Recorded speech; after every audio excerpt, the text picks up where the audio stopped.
ഐശ്വര്യ മാസപ്പടി കേസിൽ ഇപ്പൊ ഏറ്റവും പുതുതായിട്ട് കോടതി ഉത്തരവ് പ്രകാരം CMRL താൽക്കാലിക ഒരു ആശ്വാസം എന്ന് പറയാം. പക്ഷെ അപ്പോഴും വീണ വിജയന്റെ പേരവിടെ പരാമർശിച്ചില്ല. കാരണം വീണ വിജയൻ ഈ പറഞ്ഞ പോലെ അതിലൊരു കക്ഷി അല്ലാത്തത് കൊണ്ട് തന്നെ വീണ വിജയന് ഈ സാധനം ബാധകമല്ല. അപ്പൊ അങ്ങനെയാണെങ്കിൽ ഈ സാധനം എല്ലാം വീണ വിജയനിലോട്ടാണ് വരുന്നത്.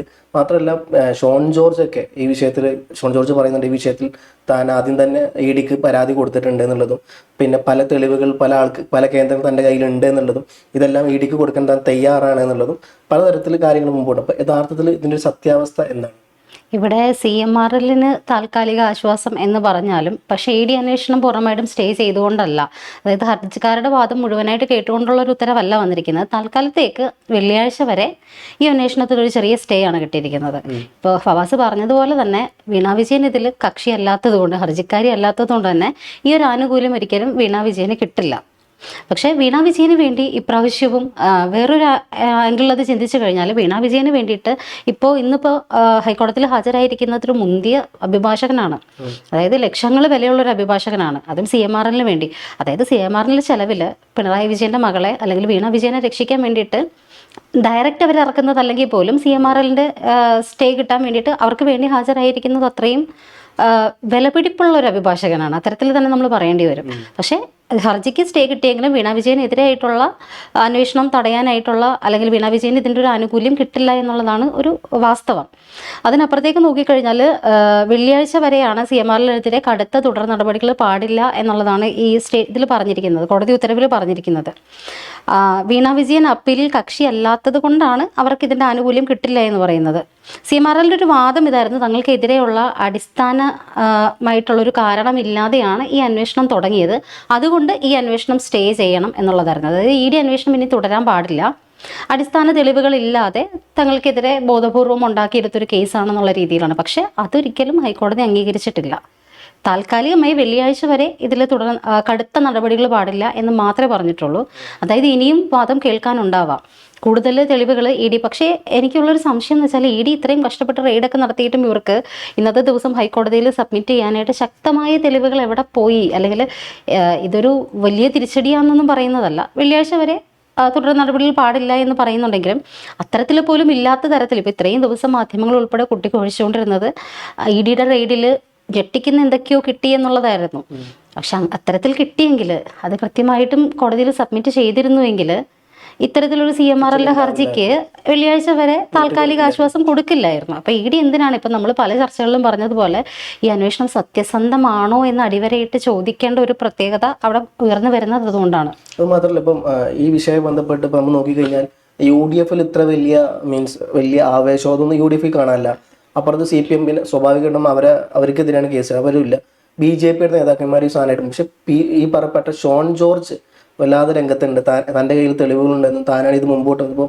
ഷോൺ ജോർജ് പറഞ്ഞ മറ്റൊരു കാര്യം, ഈ അക്കൗണ്ടുമായി ബന്ധപ്പെട്ട പല പൈസകളും പോയിട്ടുള്ള UAEയിൽ പല അക്കൗണ്ടുകളിലോട്ടും CMRL മുഖാന്തരം പൈസ പോയിട്ടുണ്ടല്ലോ. അത് മാത്രമല്ല അവിടുന്ന് പല അക്കൗണ്ടിലോട്ടും, പ്രത്യേകിച്ച് അമേരിക്ക ബേസ്ഡ് ആയിട്ടുള്ള പല ബാങ്ക് അക്കൗണ്ടിലോട്ടും ഈ പൈസ ട്രാൻസ്ഫർ ചെയ്യപ്പെട്ടിട്ടുണ്ട് എന്നുള്ളത് അതിൻ്റെയൊക്കെ തെളിവ് വേണമെന്നുണ്ടെങ്കിൽ കൊടുക്കാമെന്നുള്ള തരത്തിലൊക്കെ ഷോൺ ജോർജും പറയുന്നുണ്ട്. അപ്പം എന്തായിരിക്കും ഷോൺ ജോർജിന് ഈ വിഷയത്തിൽ ഇത്ര വലിയ ആത്മാർത്ഥത? ഷോൺ ജോർജിൻ്റെ ആത്മാർത്ഥത എന്ന് പറയുന്നത് ഇപ്പോൾ എനിക്ക് പേഴ്സണലി തോന്നിയിട്ടുള്ളൊരു കാര്യം, ഇപ്പോൾ വീണയ്ക്ക് പിന്നില്ല അല്ലെങ്കിൽ ഷോൺ ജോർജ് പുറത്ത് പറയുന്നൊരു കാര്യം എന്ന് പറയുന്നത് PC ജോർജ് അപ്പനെ തൊട്ടു, അതിൻ്റെ ഒരു തിരിച്ചടിയാണ് ഇത്തരത്തിലുള്ള ഫൈറ്റും കാര്യങ്ങളെന്നൊക്കെ പറയുന്നു. പക്ഷെ അദ്ദേഹത്തിൻ്റെ ഒരു ഫൈറ്റിന് പൂർണ്ണമായിട്ടും പിന്തുണയാണ്, അല്ലെങ്കിൽ അതിനോട് യോജിക്കുന്നു. പക്ഷേ നമുക്ക് ആദ്യം മുതൽ തോന്നുന്നൊരു സംശയം ഇതിൽ മാറാണ്ട് കിടക്കുന്നത് ഇതാണ്, എന്തുകൊണ്ട് ഇങ്ങനത്തെ പ്രഹസനങ്ങൾക്ക് അപ്പുറത്തേക്ക് ഈ കേസ് എങ്ങോട്ട് പോകുന്നില്ല? ചെറിയൊരു പേടിപ്പിക്കൽ മാത്രമാണ് ഇവിടെ നടക്കുന്നത്. ഇവിടെ ഷോൺ ജോർജ് ഏത് രീതിയിൽ ഈ കേസിലേക്ക് വന്നു എന്ന് ചോദിക്കുമ്പോൾ ഒരു പോസ്റ്റ് കഴിഞ്ഞ ദിവസം കാണാനിടയായി. നിതിൻ കുമാർ അപ്പു എന്ന് പറയുന്നൊരു പ്രൊഫൈൽ ഐഡിയിൽ നിന്ന് വന്നതാണ്. വിശ്വസിച്ചാലും ഇല്ലെങ്കിലും കേരളത്തിലെ ഏറ്റവും ഹോൾഡുള്ളയാൾ ബിനീഷ് കോടിയേരിയാണ്. നമ്മളിപ്പോൾ പറഞ്ഞു വരുന്നത് ഷോൺ ജോർജിൻ്റെ കാര്യമാണെങ്കിലും ഈ പോസ്റ്റ് അതുമായിട്ട് കണക്റ്റഡ് ആണ്. 2017 ദിലീപിനെ പൂട്ടിയതും ഇന്നലെ വീണ വിജയനിട്ട് പണിഞ്ഞതുമെല്ലാം ഇദ്ദേഹമാണ്. ദിലീപിൻ്റെ വലങ്കയായിരുന്നു ഇയാൾ. ബിനീഷ് നല്ല രീതിയിൽ പിന്നീട് ഉടക്കിയതിൻ്റെ പേരിലാണ് അതിൻ്റെ ആഫ്റ്റർ എഫക്റ്റ് ആയിരുന്നു ദിലീപിൻ്റെ കരിയർ പോയതെന്ന് പറയുന്നു. അതിൻ്റെ സത്യാവസ്ഥയൊന്നും നമുക്കറിയില്ല, അതൊരു ജസ്റ്റ് ഒരു പോസ്റ്റ് മാത്രമാണ്. ഇതിൻ്റെ ആധികാരികതയൊന്നും നമുക്കറിയില്ലാത്ത കാര്യമാണ്. പക്ഷേ ഈ നെക്സ്റ്റ് പറയുന്ന കാര്യമായിട്ട് എന്തൊക്കെയോ ഒരു ബന്ധം തോന്നുന്നുണ്ട്. ഇപ്പോൾ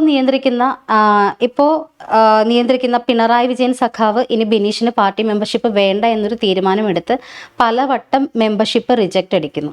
പിണറായി ഗോവിന്ദൻ അച്യുതണ്ട് ഒരുപാട് തവണ നമ്മൾ അത് ചർച്ച ചെയ്തതുമാണ്. ഇത് വേണ്ട എന്ന് വെക്കുന്നു.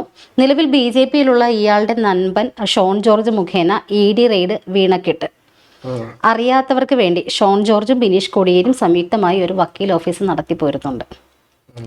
ഈ ഒരു പോയിന്റ് ചിലപ്പോൾ അയാളുടെ ഒരു ഭാവനയായിരിക്കാം, പക്ഷേ ഇതിൽ എന്തൊക്കെയോ ഒരു കഴമ്പില്ലെന്ന് തോന്നുന്നത് ഷോൺ ജോർജും, ഇയാൾ പറഞ്ഞതുപോലെ ഷോൺ ജോർജും ബിനീഷ് കോടിയേരിയും അടുത്ത സുഹൃത്തുക്കളാണ്. അവർ ഒരുമിച്ചാണ് വക്കീൽ ഓഫീസ് നടത്തുന്നത്. രണ്ടുപേരും അഡ്വക്കേറ്റ്സ് ആണ്. രണ്ടുപേരും കൂടിയിട്ടാണ്, അവരുടെ രണ്ടുപേരും ജോയിന്റ് ആയിട്ടുള്ളൊരു വക്കീൽ ഓഫീസാണ് നടന്നുകൊണ്ടിരിക്കുന്നത്. അപ്പോൾ ബിനീഷ് കോടിയേരിയുടെ എന്തെങ്കിലും ഒരു ഹെൽപ്പ് ഇല്ലാണ്ട് ഷോൺ ജോർജിന് ഇത്തരം തെളിവുകളിലേക്കും കാര്യങ്ങളിലേക്കും പോകാൻ പറ്റുമോ? അല്ലെങ്കിൽ പാർട്ടിക്കെതിരായ ഇത്തരം നീക്കങ്ങളൊക്കെ നടക്കുമ്പോൾ തനിക്ക് ഇപ്പൊ പെട്ടെന്ന് തന്നെ ബിനീഷ് കോടിയേരിക്ക് അവർ പാർട്ടി മെമ്പർഷിപ്പ് കൊടുക്കുകയും ചെയ്തു. അപ്പോൾ ഇത് ഈ പോസ്റ്റ് എഴുതിയ ആളുടെ ഒരു ഭാവനയാണെന്നെങ്കിൽ പോലും ഇതിൽ എന്തൊക്കെയോ ഒരു കഴമ്പുള്ളതായിട്ട് തോന്നുന്നു. മാത്രമല്ല ഇപ്പം നോക്കുകയാണെന്നുണ്ടെങ്കിൽ നമുക്കറിയാം KSRTC ബസ്സുമായി ബന്ധപ്പെട്ട് പെട്ടെന്ന് സമരത്തിലോട്ട് വന്നൊരു പാർട്ടിയാണ് BJP. ആരും മന്ത്രിസഭ പോലും ഈ പറഞ്ഞ പോലെ മന്ത്രിവിഭജനം ഒന്നും നടന്നിട്ടില്ല. അപ്പോൾ പോലും പെട്ടെന്ന് വേണമെന്ന് പറഞ്ഞാൽ സമരം നടത്തിയ ആ സമരം നമ്മളെല്ലാവരും കണ്ടതുമാണ്. വലിയ ട്രോള് ഏറ്റുവാങ്ങിയൊരു പാർട്ടിയായിരുന്നു BJP. അത്തരത്തിൽ ചെറിയൊരു പോയിന്റ് കിട്ടിയാൽ പോലും സമരം ചെയ്യുന്ന രീതിയിലോട്ട് BJP, കാരണം അക്കൗണ്ടിൽ നിയമസഭയിൽ 3 അക്കൗണ്ട് തുറന്ന പാർട്ടി കൂടിയാണ് BJP. അത്തരത്തിൽ ഇനി മൊത്തം CPM-നേക്കാൾ ഉപരി ഞാൻ വിചാരിച്ചത് ഇനി BJPയുടെ കളിയായിരിക്കും. രാഷ്ട്രീയത്തിൽ മൊത്തം എല്ലാ സമരത്തിലും ഇനി BJP ആയിരിക്കും മുമ്പിലെന്ന് വിചാരിക്കും. കാരണം പെട്ടെന്ന് ആദ്യ സമരം തുടങ്ങി വെച്ചത് ഇവരാ, പിന്നീടാണ് ബാക്കി സമരങ്ങൾ തുടങ്ങിയത്. ഫസ്റ്റ് കേരളത്തിൽ ആദ്യമായിട്ട് ഈ സർക്കാർ വന്നതിന് ശേഷം ആദ്യത്തെ സമരം BJPയുടെ ബാക്കിയായിരുന്നു. അത് തമാശ രീതിയിൽ പിന്തള്ളപ്പെട്ടു പോയി എന്നുള്ളത് വേറൊരു കാര്യം, പക്ഷെ തുടങ്ങി വെച്ചത് BJP ആണ്. അപ്പോൾ ഇത്രത്തോളം വലിയൊരു ടോപ്പിക്ക് കിട്ടിക്കഴിഞ്ഞപ്പോൾ ഞാൻ വിചാരിച്ചത് സ്വാഭാവികമായിട്ടും ഈ ഒരു വിഷയം പിടിച്ച് BJP മുമ്പോട്ട് വരും എന്നുള്ളതാണ്. അപ്പം നമ്മൾ കണ്ടതായിരുന്നു സ്വർണ്ണ കേസിലൊക്കെ പ്രധാനമന്ത്രി നേരിട്ട് പരാമർശിക്കുന്നത് പല കാര്യങ്ങളും കണ്ടത്. അപ്പം ഇത്തരത്തിൽ എന്താ പറയുക, നേരിട്ടൊരു ആക്രമണം ഉണ്ടാവും CPM-നെതിരെ എന്നുള്ളത് ഞാൻ വിചാരിച്ചു. പക്ഷെ ഇവിടെ രാജീവ് ചന്ദ്രശേഖരനോ അല്ലെങ്കിൽ BJP അധ്യക്ഷനായ രാജീവ് ചന്ദ്രശേഖർ അടക്കം BJPയുടെ എല്ലാ നേതാക്കന്മാരും മൗനം കീപ്പ് ചെയ്യുന്നു എന്നുള്ളതാണ്. ഈ ഷോൺ ജോർജ് ഒഴികെ ബാക്കി എല്ലാവരും മൗനം കീപ്പ് ചെയ്യുന്നു എന്നുള്ളത്. അല്ല, ഇത് തന്നെയാണ് പറഞ്ഞത്. ഇപ്പം പ്രധാനമന്ത്രി പേര് പരാമർശിച്ച് വെല്ലുവിളിച്ചു എന്ന് നമ്മൾ പറഞ്ഞു, പലതവണ നമ്മളിത് പറഞ്ഞിട്ടുള്ളതാണ്. പക്ഷെ അതിനുശേഷം ഒരു പ്രധാനമന്ത്രി ഇവിടെ വന്നിട്ട് കേരളത്തിൽ വന്നിട്ട് കൊച്ചിയിൽ വന്നിട്ട് വെല്ലുവിളിക്കുകയാണ് മുഖ്യമന്ത്രിയുടെ ഓഫീസിൽ, അന്നത്തെ മുഖ്യമന്ത്രിയായിരുന്ന പിണറായി വിജയന്റെ ഓഫീസിലാണ് സ്വർണ്ണക്കള്ളക്കടത്തിന്റെ എല്ലാ താവളം എന്ന് പറയുകയാണ്. പക്ഷെ അത്തരത്തിൽ പ്രധാനമന്ത്രിക്ക് തുറന്നൊരു വെല്ലുവിളി നടത്താൻ സാധിച്ചിട്ടുണ്ടെങ്കിൽ അതിന് തെളിവുകൾ കൊടുക്കാനോ അറസ്റ്റ് ചെയ്യാനോ അല്ലെങ്കിൽ തുടർ നടപടികളിലേക്ക് കടക്കാനോ അദ്ദേഹത്തിന് കഴിഞ്ഞില്ല. അത് കേന്ദ്രത്തിന് പിടിയില്ലാത്തത് കൊണ്ടാണോ? വേണ്ട എന്ന് വെച്ചിട്ട് തന്നെയല്ലേ? അപ്പോൾ ഇതൊരു പേടിപ്പിക്കലിന് അപ്പുറത്തേക്ക് നമ്മൾ ആദ്യം മുതൽ പറയുന്ന പോലെ തന്നെ ED റെയ്ഡ് ഇപ്പം നടന്നിരിക്കുന്ന ED റെയ്ഡ് പോലും ഇപ്പോൾ എന്തൊക്കെയോ കാര്യസാധ്യങ്ങൾക്ക് വേണ്ടിയിട്ടുള്ള ഒരു പേടിപ്പിക്കൽ മാത്രമായിട്ട് ഇപ്പോൾ തോന്നുന്നുള്ളൂ. അല്ലെങ്കിൽ ഇത്രയും ആക്രമണങ്ങളും കാര്യങ്ങളും ഒക്കെ വന്ന് 10 കേന്ദ്രങ്ങളിലാണ് ഇവർ ED റെയ്ഡ് നടത്തിയത്. ഒരേ ദിവസം ഒരു അറിവും ഇല്ലാണ്ട് ഇവിടെ ആഭ്യന്തരമന്ത്രി പോലും പറയുന്നു നമ്മൾക്ക് ഒരു അറിവും ആ സമയത്ത് കിട്ടിയിട്ടുണ്ടായിരുന്നില്ല എന്ന്. വേണ്ടത്ര പോലീസിനെ വിന്യസിക്കാൻ പറ്റിയിരുന്നില്ല. 10 കേന്ദ്രങ്ങളിൽ വീണ വിജയന്റെ വീട്, ഇപ്പം താമസിക്കുന്ന അച്ഛൻ്റെ കൂടെ താമസിക്കുന്ന വാടക വീട്, ഭർത്താവിൻ്റെ വീട്, അങ്ങനെ 10 കേന്ദ്രങ്ങളിലായിട്ട് കർണാടകയിലും ഇവിടെയായിട്ട് റെയ്ഡ് നടത്തി. എന്നിട്ട് ഈ ഇടയ്ക്ക് ഒന്നും കിട്ടിയില്ലേ അവിടെ നിന്നൊന്നും? കൃത്യമായിട്ടൊരു കോടതിയിൽ സബ്മിറ്റ് ചെയ്യാനുള്ളൊരു ചാർജ് ഷീറ്റ് പോലും തയ്യാറാക്കാണ്ടാണോ അവർ കോടതിയിലേക്ക് ചെന്നത്? അവർക്ക് വേണ്ടി ഇറങ്ങുന്നത് വമ്പന്മാരായിരിക്കും എന്ന് ഊഹിക്കാനുള്ളൊരു സെൻസ് ഒക്കെ ഈ പറയുന്ന EDക്കുണ്ടല്ലോ. എന്നിട്ടും അതിനെ പ്രിട്ടൻഡ് ചെയ്യാൻ വേണ്ടിയിട്ട് കൃത്യമായിട്ട് തെളിവുകൾ അവർക്ക് ഹാജരാക്കാൻ പറ്റിയില്ലെങ്കിൽ 10 സെന്ററുകളിൽ ഇത്രയും കോളുകളൊക്കെ നടത്തിക്കൊണ്ട് 300 പേരോളം പ്രതി അയക്കപ്പെട്ട കേസ്, നമ്മളൊക്കെ അതൊക്കെ ഒരുപാട് പറഞ്ഞു. പക്ഷേ ഇപ്പോൾ നമുക്ക് ഷെയിം തോന്നുകയാണ് ആ ഒരു വിഷയത്തിൽ.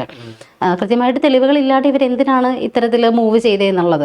ഇപ്പോൾ കിട്ടിയിരിക്കുന്നത് വലിയൊരു അടിയാണെന്നല്ല പറയുന്നത്, പക്ഷെ താൽക്കാലികമായിട്ടാണെങ്കിലും വെള്ളിയാഴ്ച വരെ കടുത്ത നടപടികൾ പാടില്ല എന്നുള്ളൊരു വിധി കിട്ടണം എന്നുണ്ടെങ്കിൽ ഇപ്പുറത്ത് നിന്നും ED ഹാജരാക്കിയ രേഖകൾ അല്ലെങ്കിൽ തെളിവുകൾ അത്രയും അശക്തമായതുകൊണ്ട് തന്നെ ആയിരിക്കണമല്ലോ. ഇത് ഒരു പക്ഷേ BJPക്ക് ഈ പറഞ്ഞ പോലെ EDക്ക് തെളിയിക്കാൻ പറ്റിയിട്ടില്ല എന്നുണ്ടെങ്കിൽ തകർന്നു പോയ CPM-ന് എഴുന്നേൽക്കാൻ പറ്റിയ ഏറ്റവും നല്ലൊരു അവസരമാണ്. BJP പറഞ്ഞ പോലെ കേന്ദ്ര സേനകൾ ഉപയോഗിച്ച് ബാക്കി എന്താ പറയുക പല സംസ്ഥാനങ്ങളിൽ ഇപ്പം ഹേമന്ത് സോറനെ ജാർഖണ്ഡിൽ അറസ്റ്റ് ചെയ്ത പോലെ, കേജ്രിവാളിനെ ഡൽഹിയിൽ അറസ്റ്റ് ചെയ്ത പോലെ അത്തരത്തിൽ പിണറായി വിജയൻ എന്ന് പറഞ്ഞൊരു പാർട്ടി നേതാവിനെ നമുക്കറിയാം പല സംസ്ഥാനങ്ങൾ അഖിലേഷ് യാദവ് അടക്കം തേജസ്വി യാദവ് അടക്കം പിണറായി വിജയനെ സപ്പോർട്ട് ചെയ്തുകൊണ്ട് പല പോസ്റ്റുകൾ ഇട്ടായിരുന്നു. ഇപ്പം ഈ ഇ ഡി അറസ്റ്റുമായി ഈ ഇ ഡി പിന്നെ ചോദ്യം ചെയ്യലുമായി ബന്ധപ്പെട്ടൊക്കെ. അപ്പം ഇത്തരത്തിൽ ഒരു ഭാഗത്ത് നടക്കുമ്പോൾ ഇത് CPM-നെ സംബന്ധിച്ചിടത്തോളം ഇത് എങ്ങോട്ടും എത്തിയിട്ടില്ല എന്നുണ്ടെങ്കിൽ ഇത് കള്ളക്കളിയാണ്. ഇപ്പം നമുക്കറിയാലോ, പ്രത്യേകിച്ച് തെളിവുകളൊന്നും ED കോടതിയിൽ ഹാജരാക്കിയിട്ടില്ല എന്ന് പറയുന്നത്. അപ്പം അങ്ങനെയാണെന്നുണ്ടെങ്കിൽ CPM-നെ സംബന്ധിച്ചിടത്തോളം ഉയർന്നു നിൽക്കാൻ പറ്റിയ നല്ലൊരു അവസരം കൂടിയാണത്. ഇല്ലാണ്ട് വിക്ടിമൈസ് ചെയ്ത് ഇറക്കിക്കൊണ്ടുവരും.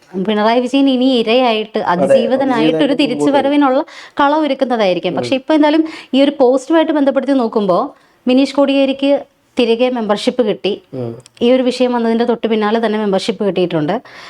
മാത്രമല്ല, ഇതുപോലൊരു പേടിപ്പിക്കല് ഷോൺ ജോർജ് തന്നെ ഇപ്പുറത്ത് നിന്ന് കളിക്കുന്നു. ഷോൺ ജോർജിന്റെ ഉദ്ദേശശുദ്ധിയെ നമ്മൾ കുറച്ച് കാണുന്നതല്ല. പക്ഷെ എന്തുകൊണ്ടോ ഇതിൽ മുന്നോട്ട് പോകേണ്ട അദ്ദേഹത്തിന്റെ ഇപ്പോൾ വെല്ലുവിളി പോലെ അദ്ദേഹം പറയുന്നുണ്ട് UAE ബേസ് ചെയ്തിട്ടുള്ള ബാങ്കിലേക്ക്, കൊമേഴ്ഷ്യൽ അക്കൗണ്ടിലേക്ക് ഈ പറയുന്ന പോലെ കോടികൾ പോയിട്ടുണ്ട്. അതിന്റെ പ്രൈസ് വാട്ടേഴ്സ് കൂപ്പേഴ്സ് ഉൾപ്പെടെയുള്ള കാര്യങ്ങൾ അവിടെ നിന്നും ഇത് അമേരിക്കൻ കമ്പനിയിലേക്ക് ട്രാൻസ്ഫർ ആയിട്ടുണ്ടെന്നും പറയുന്നു. ഇതിന്റെ തെളിവുകൾ പുറത്ത് വിടാം എന്ന് വെല്ലുവിളിക്കുകയാണ്. ഷോൺ ജോർജിന് ഇത്തരത്തിലുള്ള തെളിവുകൾ എവിടെ നിന്ന് കിട്ടി എന്നുള്ളത് മറ്റൊരു ചോദ്യം. അതായത് നയതന്ത്രമാണ് അത്, മറ്റൊരു രാജ്യത്തിന്റെ സീക്രട്ട് ഫയൽസ് ആണ് അത്. ഷോൺ ജോർജിനെ പോലെ ഒരാൾക്ക് കിട്ടി എന്ന് പറയുമ്പോൾ കൃത്യമായിട്ടും അതിന് പിന്നിൽ മറ്റ് കാര്യങ്ങളുണ്ടാവാം. പക്ഷെ അയാൾക്ക് എങ്ങനെ കിട്ടി, അദ്ദേഹത്തിന് എങ്ങനെ കിട്ടി എന്നുള്ളത് മാറ്റി വെച്ച് ചോദിച്ചാൽ അദ്ദേഹത്തിൻ്റെ കയ്യിൽ തെളിവുണ്ട്, ഞാൻ പുറത്ത് വിടാൻ തയ്യാറാണെന്നാണ് പറയുന്നത്. എന്തുകൊണ്ട് പുറത്ത് വിടുന്നില്ല എന്നുള്ളത് മനസ്സിലാവുന്നില്ല. പിന്നെ അങ്ങനെ പുറത്ത് വിട്ടാൽ തന്നെ ഈ കേസ് മുന്നോട്ട് പോവാത്തത് എന്തുകൊണ്ടാണ്? ഇങ്ങനെ വെല്ലുവിളിച്ചുകൊണ്ട് ഒരാൾ പറയുമ്പോൾ അദ്ദേഹത്തെയും കൃത്യമായിട്ടും അദ്ദേഹം കൊടുക്കുന്ന തെളിവുകളുടെ അടിസ്ഥാനത്തിൽ അന്വേഷണം നടക്കേണ്ടതാണല്ലോ.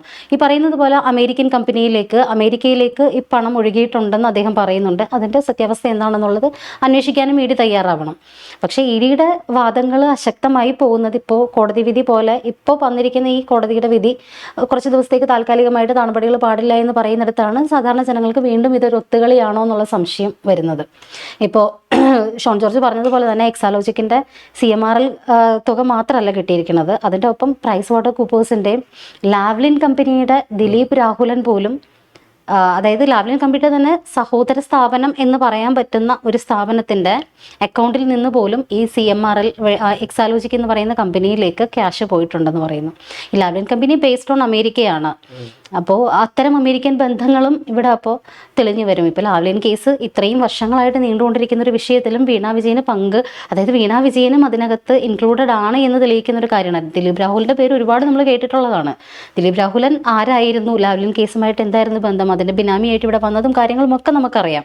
അപ്പോൾ അയാളെ പോലെ ഒരാൾ വീണ വിജയന് ക്യാഷ് ട്രാൻസ്ഫർ ചെയ്തു എന്നൊക്കെ പറയുന്നിടത്തേക്ക് കാര്യങ്ങൾ പോകുമ്പോൾ, അത്തരത്തിൽ തുറന്നു പറച്ചിലുകൾ നടത്തുമ്പോൾ ഉറപ്പായിട്ടും ഇതിൻ്റെ ഫർദർ ഇൻവെസ്റ്റിഗേഷൻ എന്തുകൊണ്ട് പൂർത്തിയാക്കാൻ ഇവർക്ക് കഴിയുന്നില്ല? ഷോൺ ജോർജിനെ പോലെ ഒരാൾക്ക് തെളിവ് ശേഖരിക്കാൻ പറ്റിയെന്നുണ്ടെങ്കിൽ EDക്ക് എന്തുകൊണ്ട് അതിന് കഴിയുന്നില്ല എന്നുള്ളൊരു ചോദ്യം വരും. അവിടെയാണ് ഒത്തുകളി എന്നുള്ള സാധനം വീണ്ടും നമ്മൾക്ക് സംശയിക്കേണ്ടി വരുന്നത്.